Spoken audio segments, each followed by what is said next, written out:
Vous vous êtes toujours dit qu'un pneu en fin de vie sur une moto, ça ressemblait à ça. Détrompez-vous, c'est pas toujours le cas. Ça, croyez-moi, c'est un pneu en fin de vie.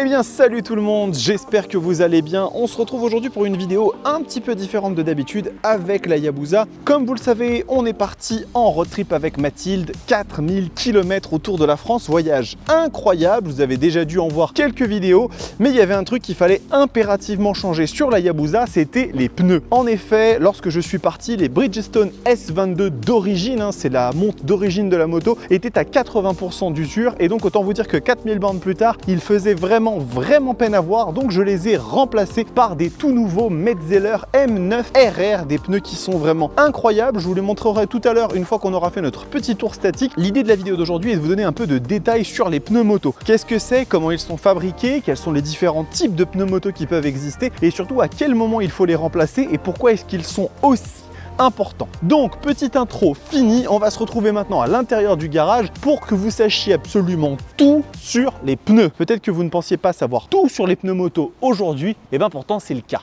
Allez, c'est parti. Aujourd'hui, on est là pour apprendre tout ce qu'il y a à savoir sur les pneus moto. Mais déjà, c'est quoi un pneu? On pourrait penser qu'un pneu, c'est juste un rond en caoutchouc, ni plus ni moins, et qui est là pour un petit peu vous permettre comme ça de vous balader sur les routes du Vexin. Mais non, ce n'est pas que ça. Un pneu, c'est le fruit d'un savoir-faire assez hallucinant. Et quand vous allez voir de quoi est composé en réalité un pneu, vous allez aussi péter un câble. Déjà, il faut savoir qu'un pneu moto, c'est un élément absolument vital de votre machine et de sécurité puisque c'est votre seule liaison au sol. Et je vais peut-être me faire des ennemis, mais le pneu individuellement en tant que tel est encore plus important sur une moto que sur une voiture, puisque déjà on n'a que 2 points de liaison au sol et non pas 4, et au cas où ça vous aurait échappé, une voiture c'est parallèle au sol quasiment tout le temps, quand bien même il y aurait des petits mouvements de roulis parce que quand on tourne, quand on drift, la voiture prend un petit peu de tangage. Sur une moto c'est pas tout à fait la même chose. Le pneu il doit vraiment supporter des contraintes que le pneu voiture n'a pas, comme de l'inclinaison très forte, et donc c'est vraiment un élément qui est très technique dans une moto. Donc on a plusieurs choses qui composent le pneu. Déjà tout d'abord la bande de roulement. La bande de roulement ça va être cet élément qui va être central au pneu et qui va être normalement, si vous vivez pas sur un rond-point, le plus souvent au contact de la route, c'est celui avec lequel vous faites des lignes droites. Cette bande de roulement doit donc être bien évidemment plus solide et plus endurante que les ceintures qui sont les flancs de chaque côté du pneu, qui vont être les éléments un petit peu plus arrondis et qui eux vont être effectivement un petit peu plus tendres pour assurer un peu plus de grip et d'adhérence à la machine. Donc ces deux éléments sont composés d'un mélange, d'un composé de gomme. Aujourd'hui on parle de pneus bigomme, voire même trigomme, qui vont chacun agir d'une certaine façon en fonction du moment de roulage sur lequel on est, qu'il s'agisse d'accélération, de freinage, d'inclinaison. Tout ça est vraiment le fruit d'une ingénierie assez folle. Et ensuite on va avoir la carcasse qui va en fait être un élément qui va transmettre les forces entre la route et la roue, et puis la moto derrière. Donc ça c'est aussi un élément qui est assez important. Il faut savoir qu'il existe des carcasses diagonales ou radiales. Ici on se parle en fait des fils d'acier qui sont positionnés d'une façon ou d'une autre à l'intérieur du pneu. Depuis 1987, la majorité des pneus moto sont en radial. Ça assure un petit peu plus d'homogénéité au pneu et de transfert des forces de façon harmonieuse. Finalement, il y a un autre élément qui est assez important, les sculptures, et je ne parle pas des sculptures de la Renaissance, je parle de ces espèces de petites incisions que vous avez à l'intérieur des pneus. Certaines sont très élaborées et très complexes. D'ailleurs, Michelin, ce sont les champions pour faire des pneus avec des sculptures hyper complexes. Mais à quoi ça sert? Tout simplement à vous éviter de vous foutre au tas quand il pleut. Les sculptures sont là pour en fait évacuer l'eau quand vous êtes en train de rouler et enlever le plus possible d'humidité pour vous éviter un petit phénomène qui s'appelle l'aquaplaning et qui n'est jamais drôle. Je vous rappelle quand même que sur une moto par rapport à une voiture, en règle générale, si vous commencez à glisser, les chances que vous réussissiez à rattraper sont moins élevées que sur une voiture. Voilà. Donc ces sculptures sont véritablement importantes et vous allez le voir qu'elles diminuent au fur et à mesure du temps, et donc à un certain moment il va falloir changer le pneu sous peine de se mettre en grave danger. Et donc comme je vous l'ai dit, le pneu il assure la liaison de votre machine avec le sol. Il faut vous dire que l'empreinte globale de chaque pneu au sol, la surface qui est en contact avec la route, correspond à peu près à une pièce de 2 € à un instant T. C'est rien du tout. Donc imaginez le rôle que doit jouer cette petite bande de caoutchouc à chaque fois. C'est quand même assez impressionnant. Le pneu doit assurer assurer résistance, prise d'angle, adhérence, vraiment autant d'éléments qui sont contradictoires, croyez-moi, et qui font que un pneu, c'est pas juste encore une fois un morceau de caoutchouc. Et il est très important de faire attention à ces pneus parce qu'il y a plein d'éléments qui peuvent venir un petit peu se mettre en travers de votre chemin. Une crevaison, une déformation, tout ça on en parlera un petit peu plus tard, mais c'est la raison pour laquelle le pneu est un élément indispensable. Donc il existe plusieurs types de pneus pour les motos. Il existe déjà des pneus avec chambre à air ou tubeless, donc sans chambre à air à l'intérieur. Aujourd'hui, la plupart des motos de route sont équipées de pneus tubeless. La chambre à air, c'est encore utilisé, mais plutôt pour de petites motos, voire même des machines qui font de l'off-road, là où c'est un peu plus répandu. Et on a plein de catégories de pneus moto qui existent. Les premiers, ce sont les pneus slick. Alors ça, je vous le dis tout de suite, c'est interdit sur la route. Ce sont des pneus qui sont réservés uniquement à la compétition. Vous pouvez voir d'ailleurs qu'ils sont totalement dénués de sculpture, donc autant vous dire que s'il pleut, priez. Ces pneus offrent un niveau d'adhérence qui est tout bonnement phénoménal. Ce sont les meilleures montres que vous puissiez avoir sur une moto pour assurer accélération, freinage, adhérence. C'est vraiment ce qui se fait de mieux. Ça se paye bien évidemment par une absence de sculpture, donc des pneus qui sont pas autorisés sur la route, et un temps de chauffe qui est quand même assez long. Ce sont des pneus qui fonctionnent dans une plage de paramètres assez réduite en termes de température. C'est d'ailleurs pour ça qu'on parle des fameuses couvertures chauffantes, et surtout ce sont des pneus qui toléreraient mal un côté un peu départ-arrêt comme on en a au quotidien quand on roule en ville, etc. Donc ce sont vraiment des pneus réservés à la compétition. Ensuite, on passe à la route avec des pneus hyper sport. Alors ça, ce sont des pneus qui sont juste un peu moins radicaux, on va dire, que les pneus slick. Ça reste quand même des pneus qui sont vraiment dédiés à une utilisation énervée de votre moto, avec peu de sculpture finalement, donc pas les meilleurs sous la pluie, je vous le dis tout de suite, mais là, on est vraiment sur des pneus qui sont adaptés pour un usage routier, et donc vous allez pouvoir en équiper votre GSX-R, votre R1, vous pouvez équiper un Hornet avec ça, mais je suis pas sûr que ça en vaille vraiment le coup, et ce sont des pneus qu'on va avoir plutôt tendance à utiliser en été quand il fait beau, parce que dès que le temps commence à se gâter et qu'il commence à faire froid, ce sont des pneus qui vont mal le supporter. Ensuite, les pneus Sport Touring. Alors eux, c'est les plus nombreux, il y en a partout, c'est le fer de lance d'ailleurs de tous les constructeurs, c'est là qu'ils se battent le plus férocement, et ce sont des pneus qui vont être tout à fait adaptés à un usage polyvalent. Michelin par exemple est un grand appréciateur et fervent défenseur du pneu Sport Touring, avec les pilotes Road 4, Road 5, Road 6, qui sont d'incroyables pneus en termes de polyvalence. Ce sont vraiment des montres qui peuvent tout faire, et donc ces pneus, on va pouvoir les installer sur quasiment n'importe quelle moto sans trop de crainte, avec une bonne longévité, une bonne utilisation sur mouillé comme sur sec. Vraiment, ce sont des pneus que vous pouvez utiliser dans toutes circonstances. Ensuite, on va avoir des pneus pour les custom. Et oui, il faut pas oublier nos amis de chez Harley-Davidson, Indian et les 2-3 qui se sont achetés une Suzuki Intruder. Là, on est sur une montre un petit peu plus costaude qui est faite pour encaisser de forts poids, sur des machines qui sont assez lourdes. Beaucoup de couples, ce sont quand même pas les pneus les plus adaptés pour prendre de l'angle. Mais en même temps, les machines sur lesquelles ils sont montés ne sont pas non plus prévues pour ça, donc ça devrait bien se passer. Ensuite, pour nos amis les amateurs de trail, on a deux types de pneus existants. Les pneus de type route trail qui vont avoir vraiment une utilisation 90-10, majorité route et puis un tout petit peu de chemin, etc. Mais c'est pas vraiment fait pour ça. Eux, ils vont vraiment être très polyvalents, favoriser de la résistance, de l'endurance et une bonne condition d'utilisation à la fois sur sec et à la fois sur mouillé. Et après, on a les pneus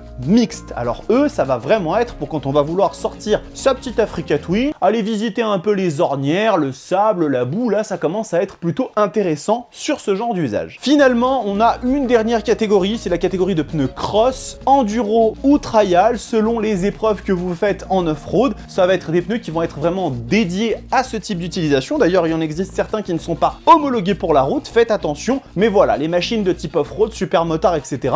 vont être équipées en règle générale de ce type de montre. Il existe beaucoup de marques qui font des pneus. Je vais vous citer quelques-unes des plus célèbres et des plus fiables. On a bien évidemment Michelin, plus grand constructeur de pneus au monde, une marque française, donc ça fait plutôt plaisir. On va avoir Pirelli qui sont connus pour des pneus assez sportifs, Metzeler qui font les excellents M9RR que j'ai sur la Hayabusa. On va avoir également Dunlop qui font des très bons pneus slick, Bridgestone, Continental et j'en passe. Toutes ces marques que je viens de vous citer sont en règle générale des valeurs très sûres et je vous recommande vraiment de ne pas lésiner sur les moyens quand vous achetez des pneus. N'allez pas chercher des marques tierces qui sortent un peu d'on ne sait où. Il faut vraiment faire attention sur cet élément-là. Et maintenant, comment on lit un pneu moto? Parce que sur un pneu moto, il y a quand même un milliard d'informations et on se demande c'est quoi le 180, le ZR machin. Je vais vous expliquer. Donc on va prendre un exemple des Metzeler M9RR qui équipent la Hayabusa pour vous donner un petit peu le détail de à quoi correspond chaque lettre, chaque chiffre. On y va. Donc, sur les pneus de la Hayabusa, on est sur des Metzeler M9RR 190-50 ZR 17-73W. On commence par le 190-50. Ça représente les dimensions du pneu. Le 190 fait référence à la largeur du pneu en millimètres. C'est un pneu qui va faire 190 mm de large, donc ça commence à être des pneus assez épais. Lorsqu'on arrive sur des machines de ce type, on est entre 190 et 200 mm.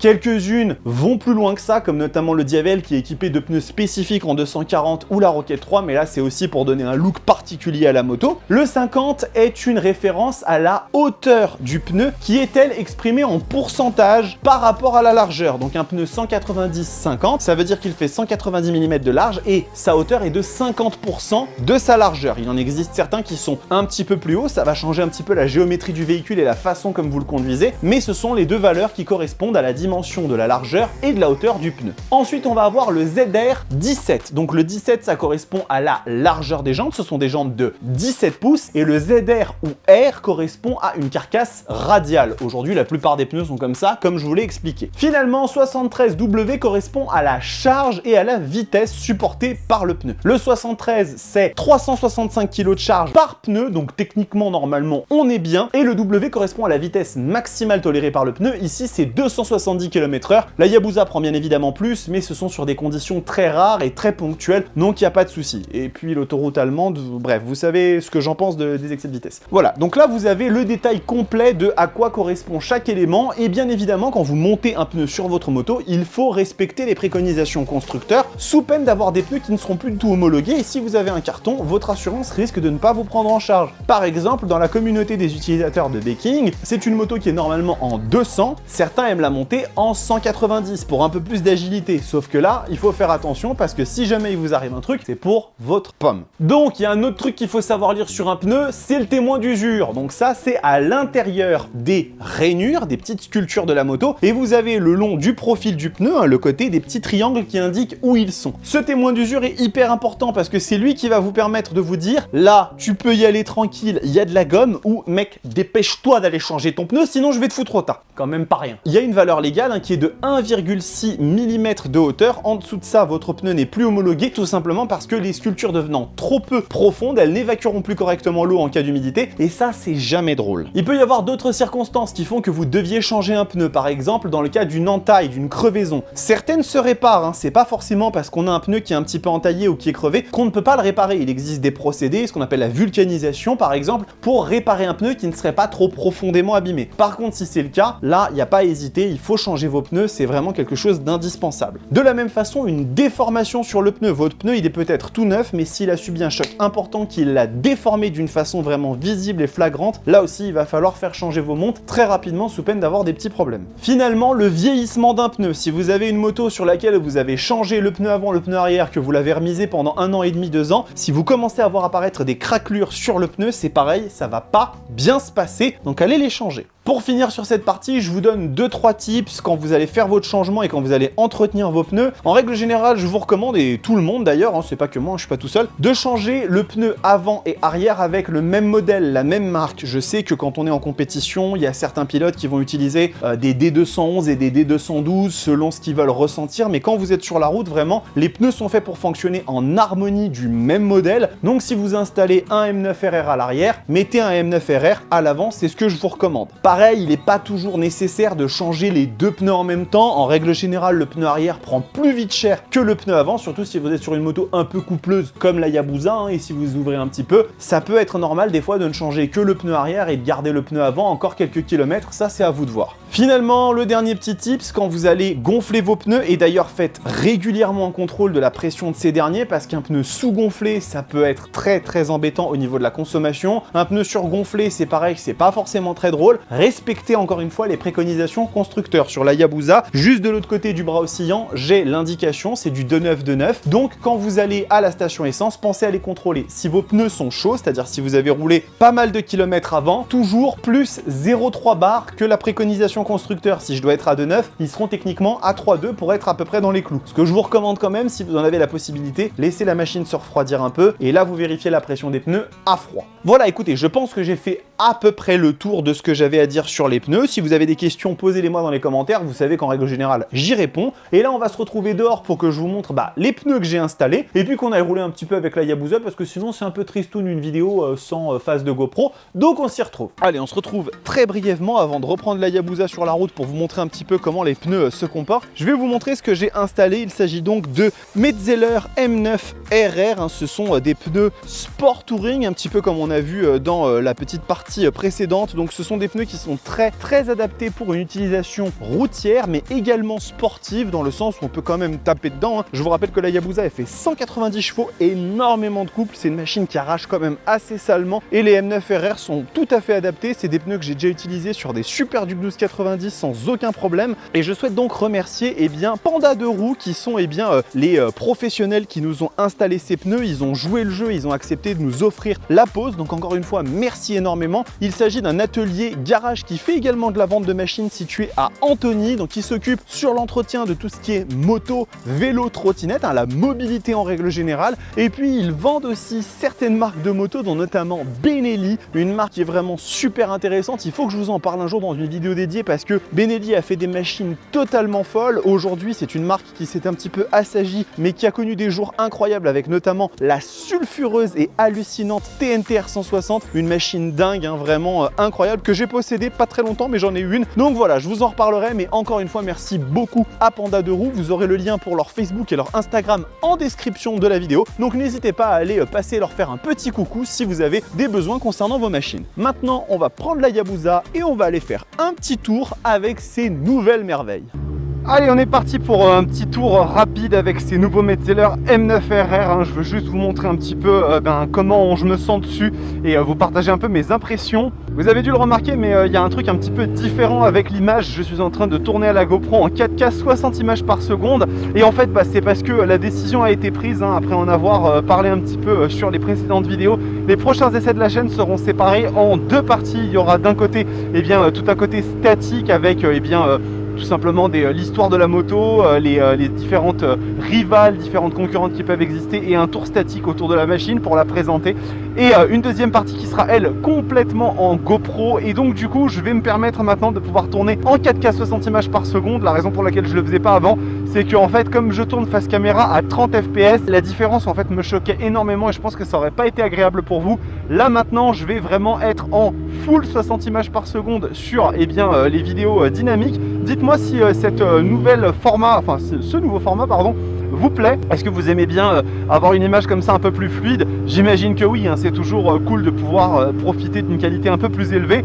Donc voilà, donc maintenant on va revenir à nos moutons. On va parler de ces nouveaux pneus, ces Metzeler M9 RR qui équipent la Hayabusa. Alors j'ai déjà roulé un peu avec, la transition n'a pas été faite immédiatement quand je vous les ai montrés. J'ai déjà roulé quelques dizaines, petites centaines de kilomètres pour pouvoir enlever la paraffine. Donc ça c'est un truc très important, la paraffine, si vous savez pas ce que c'est une matière qu'on met sur les pneus neufs pour pouvoir leur permettre plus facilement d'être démoulés et installés sur les roues des véhicules. Et c'est une substance qui est extrêmement glissante. Alors la plupart aujourd'hui des professionnels qui vous installent ce type de pneus en fait vont vous enlever la paraffine avec un produit spécial qu'ils ont, mais il en reste toujours un petit peu.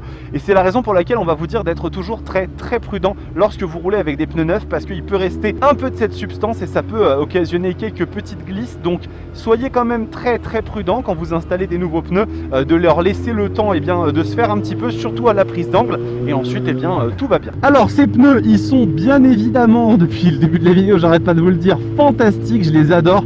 Ils sont super rassurants et surtout ils offrent une agilité à la moto qui est génialissime, même par rapport au Bridgestone S22 qui équipait d'origine la Hayabusa. Je trouve qu'ils sont encore un cran au-dessus et j'ai toujours adoré les Metzeler M9 RR pour le côté extrêmement rassurant sur l'angle qu'ils donnent. J'avais eu ça sur pas mal de mes Super Duke, sur 3 d'entre elles il me semble.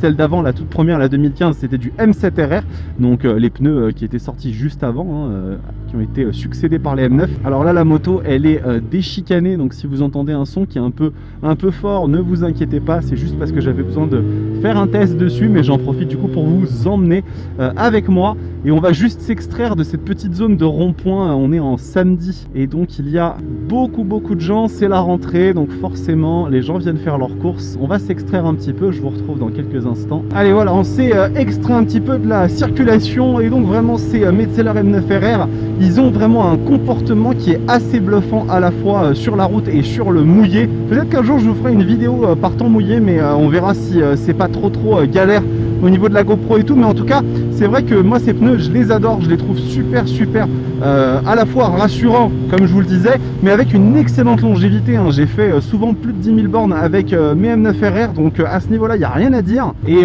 franchement le grip, au-delà d'être au-dessus de tout soupçon, et le pneu monte très vite en température, donc ça c'est vraiment super chouette. Il est immédiatement très rassurant. Vous voyez comme je peux vraiment prendre de l'angle avec la moto vraiment sans aucun souci. C'est vraiment assez chouette. Ils ont un profil qui est vraiment très rond, donc au début c'est un peu surprenant si vous avez des pneus qui sont déjà un peu usés. Dès que vous les installez, vous sentez que la moto tombe très facilement sur l'angle, mais vous voyez comment ça incline très bien. Prises d'angle qui sont rapidement faciles avec la machine. Bon, bien évidemment, hein, je prends pas 40 degrés avec la moto parce que déjà je suis pas forcément un pilote, mais vous voyez que même à ce niveau là où ça penche quand même gentiment, on se sent tout de suite en confiance, donc ça c'est très chouette. Alors vraiment je suis preneur de vos avis sur cette nouvelle qualité vidéo, hein, de savoir si vous aimez ça ou pas. Ces petits 60 images par seconde, moi je trouve ça plutôt cool. Le ciel est un peu menaçant, je vous avoue que j'ai pas très envie qu'il nous pleuve dessus. On va pas non plus trop lambiner sur cette section. C'était aussi pour moi l'occasion de vous montrer cette nouvelle qualité de vidéo, le 4K 60 images par seconde, qui je trouve fait plutôt bien le café, mais il faut bien s'en servir parce que dès que vous faites du fast cam en 30 fps, je trouve que ça crée un rendu qui est assez disparate et je suis pas fan. Ouais, franchement, on se sent très vite à l'aise. Même à l'accélération, le pneu il encaisse sans broncher, il y a très peu de perte de motricité et encore faut vraiment y aller comme un gros goret. Et là, on penche, on est très à l'aise tout de suite. Et derrière, on laisse la belle s'exprimer. Pour les grandes courbes, c'est pareil, il n'y a aucun problème de stabilité. C'est génial. Frein sur l'angle, aucun problème. Ah non, ces pneus ils sont fantastiques. Si vous avez une moto un peu de type roadster sportif, Sportivo GT, voire même sportive, hein, les M9RR c'est vraiment du caviar. Ce sont des pneus qui sont géniaux. Ils sont super géniaux. Et ben voilà, écoutez, hein, moi je pense que j'ai fait un petit peu le tour de la question. C'était une vidéo un petit peu différente sur les pneus et sur leur composition, qu'est-ce qu'il faut savoir dessus, comment et quand les changer. J'espère que ça vous a plu cette petite vidéo. N'hésitez pas à laisser un petit like, un petit commentaire même sur les différentes questions que je vous ai posées. Vous abonnez à la Roadsters TV si vous voulez continuer à être tenu au courant de toutes les dernières vidéos en laissant la petite cloche. Et je vous retrouve la semaine prochaine pour un essai d'une machine débile. Mais quand je vous dis débile, c'est du très lourd dans le nouveau format, donc statique puis dynamique la semaine d'après. Portez-vous bien, kiffez vos motos mesdames et messieurs, on vous se retrouve très bientôt sur la Roadsters TV.